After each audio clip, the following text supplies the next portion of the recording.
Cuando tú estás armando tu negocio de base tecnológica, hay una fase indispensable antes de empezar cualquier desarrollo y antes de empezarle a echar mano al proyecto, y es la fase de validación. ¿Sabes cuál es el error número uno cuando estás validando una idea de negocio? Preguntarle a la gente si le gusta tu idea. Por supuesto que todos te van a decir que les gusta, pero cuando llegue la hora de pagar por tu solución, nadie lo va a hacer. Y es que justamente por eso es tan indispensable la fase de validación, porque tú no empiezas a desarrollar un producto sin antes saber qué problema estás tratando de resolver con ese producto. Y no solo hay una fase de validación, hay varias. Y en la primera tú tratas de identificar cuál es el problema que las personas tienen. Ya en base a eso empiezas a pensar en cuál es la mejor forma de resolver ese problema por medio de una solución de base tecnológica. Pero para validar tu idea de negocio, para tratar de conocer más acerca del problema, hay ciertas preguntas que tú debes hacerle a tus clientes potenciales. También debes saber cómo hacerle esas preguntas. Entonces no solo es qué preguntas hacerles, sino también cómo hacérselas. Lo primero que quiero que tengas en cuenta es que la validación no es una encuesta, no es una entrevista de trabajo, es una conversación que debe fluir, debe ser algo charlado. La otra persona debe sentirse cómoda para poder contarte cosas que no saldrían si lo estás entrevistando. Lo más importante es que la persona no se sienta evaluada, ¿sí? De nuevo, si tú lo único que haces es hacer pregunta tras pregunta, esperas mientras escribes qué es lo que te dice, no, tienes que hacerlo lo más natural y lo más fluido posible. Es más, antes de empezar a hablar con esa persona, tú deberías pedirle el consentimiento para grabar la conversación. Y ya después de que acabaste de hablar con él y ya estás en tu casa, puedes escuchar la grabación y puedes resumir y sacar todo lo relevante de ella.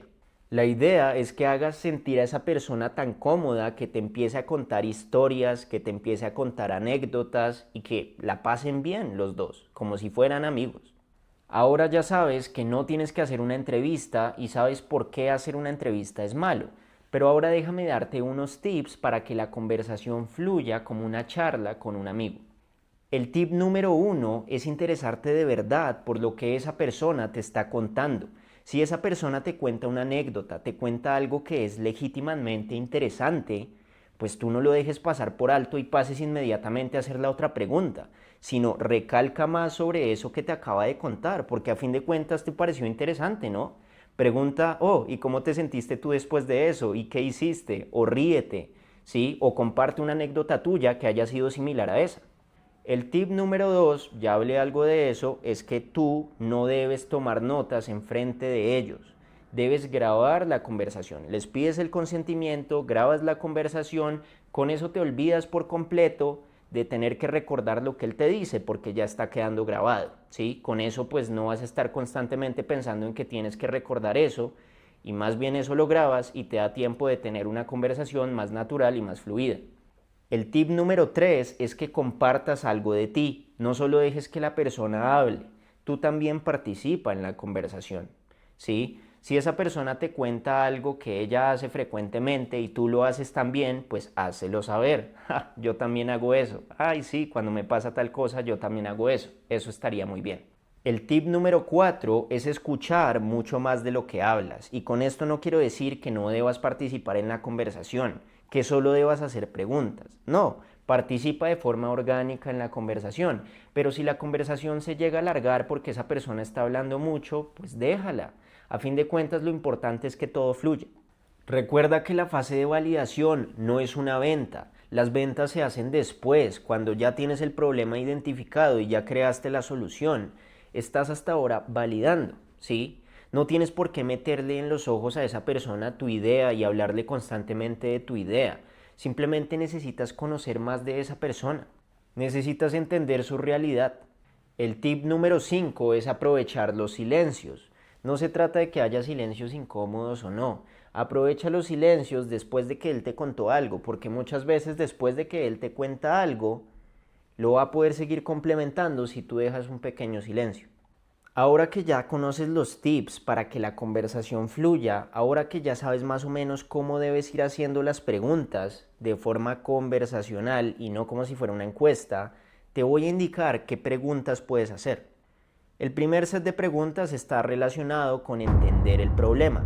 Una pregunta poderosa es: ¿cuál es el problema más frustrante que tienes con tal cosa, que tienes con X? Esta pregunta te va a permitir detectar el dolor real, no simplemente la opinión que esa persona tenga. Si la persona utiliza palabras emocionales como me desespera, odio eso, pierdo mucho tiempo con eso, quiere decir que vas bien. Otra pregunta que es muy poderosa es: ¿cuándo fue la última vez que eso te pasó? Y esta pregunta es importante porque te da evidencia real. Si esa persona no logra recordar cuándo fue la última vez que pasó, pues seguramente eso realmente no es un problema para la persona.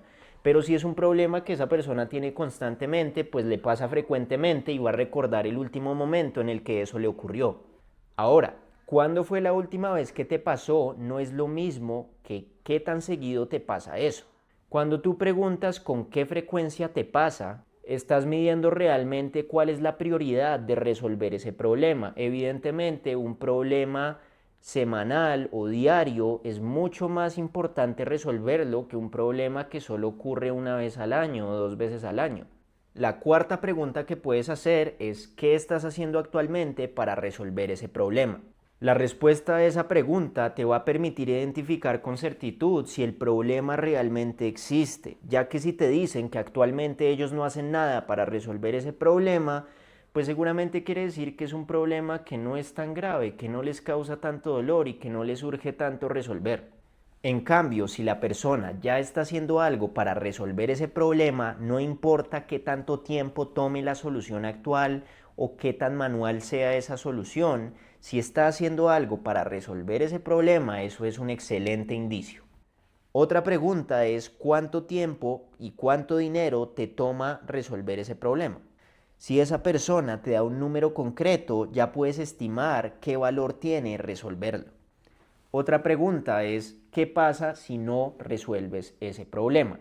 Y si la respuesta es no pasa nada, pues quiere decir que no vale la pena construir una solución para resolver ese problema, ¿me entiendes? El segundo bloque de preguntas está relacionado con las soluciones actuales. Primero vas a preguntar por qué no te sirve lo que estás utilizando hoy en día para resolver ese problema. Aquí vas a poder identificar cuáles son los vacíos actuales de ese mercado. Y lo mejor de todo es que las personas te van a decir exactamente qué es lo que falla con las soluciones actuales. Otra pregunta que puedes hacer es: ¿qué te gusta y qué detestas de la solución actual para resolver ese problema? Esta pregunta te va a ayudar a definir qué es lo que necesitas mantener y preservar en tu solución y qué es lo que necesitas quitar de ella. El tercer bloque de preguntas está relacionado con el impacto que ese problema causa en la vida de la persona y qué tan urgente es resolverlo. La primera pregunta que podrías hacer en este bloque es: si pudieras resolver este problema mágicamente, ¿qué cambiaría en tu vida? ¿Qué cambiaría en tu trabajo? ¿Y qué cambiaría para ti? Con esto puedes entender el impacto que la solución tendría en la vida de la persona o en los negocios de la persona. También tienes que preguntarle del 1 al 10 qué tan urgente es que resuelvas este problema. Esta pregunta simplemente es una forma simple de poder priorizar, ¿listo? De poder saber qué tan urgente es para ellos resolverlo. Si te dice 8 o 9, pues quiere decir que es muy urgente. La última pregunta de esta sección tendrías que reformularla en base al contexto de cómo está fluyendo la conversación. Y la pregunta sería: ¿qué métricas o qué recursos o de qué manera logras medir si la solución está funcionando para ti? Ahora pasemos al bloque de preguntas del precio y la disposición a pagar. La primera pregunta que le podrías hacer en esta sección es: ¿pagas actualmente por una solución que trate de resolver este problema? Si ya está pagando por una solución similar, quiere decir que hay competencia, pero también quiere decir que es algo bueno porque hay un mercado para el problema que estás tratando de resolver. Y justo después de esa pregunta, tú le vas a preguntar: si no pagas por eso, ¿por qué? ¿Por qué no pagas por alguna solución? Con esa respuesta vas a poder identificar si la persona no está pagando por una solución simplemente por tema de falta de dinero, por tema de falta de confianza o por tema de que simplemente no hay una solución que resuelva directamente el problema que él tiene. Con esto último es delicado porque muchas veces cuando no existe una solución para algo es porque de seguro no es un problema. Entonces acá tendrías que justamente fijarte con todas las personas que tú vayas a entrevistar y vayas a validar si realmente el problema sí existe. Otra pregunta que le puedes hacer en esta sección es si existiera la solución ideal, la solución perfecta que resuelve todos los problemas que tú tienes de la forma ideal, ¿cuánto estarías dispuesto a pagar por ella? No esperes que la persona te dé una cifra exacta, pero te va a dar un rango y eso ya de por sí es valioso. En esta sección también puedes incluir una pregunta relacionada con las preferencias de esa persona. Obviamente acá pues va a depender mucho más de lo que funcione para tu modelo de negocio y para tu monetización, pero podrías preguntarle, ¿cómo prefieres pagar por la solución? ¿Pagar una sola vez? ¿Pagar por uso? ¿Pagar una suscripción mensual o anual? En el siguiente bloque vamos a hablar de uso y experiencia. La primera pregunta que deberías hacer es ¿quién exactamente va a utilizar la solución? Puede que no sea esa persona, puede que no sea el dueño del negocio, puede que sea alguno de los empleados del dueño. Tienes que saber qué perfil tiene esa persona que va a utilizar el producto para saber si tiene que ser un producto fácil de utilizar, si tiene que ser un producto para plataformas móviles o para plataformas web. Eso te revela bastante de, pues justamente, en qué formato se debe dar la solución. Otra pregunta podría ser, ¿qué te haría dejar de utilizar una solución como esa? ¿Por qué motivo tú dejarías de utilizar una solución que te resuelva ese problema? Esto te va a permitir anticipar los motivos de abandono. Y es que sí, muchas veces la gente deja de utilizar tu producto y deja de pagar por él por algo que tú estás haciendo. Entonces, si tú haces esta pregunta de antemano, tú puedes llegar a prevenir esas cosas ya a la hora de armar el producto y comercializarlo. La última sección está relacionada con el compromiso real que esas personas pueden llegar a tener con probar tu solución.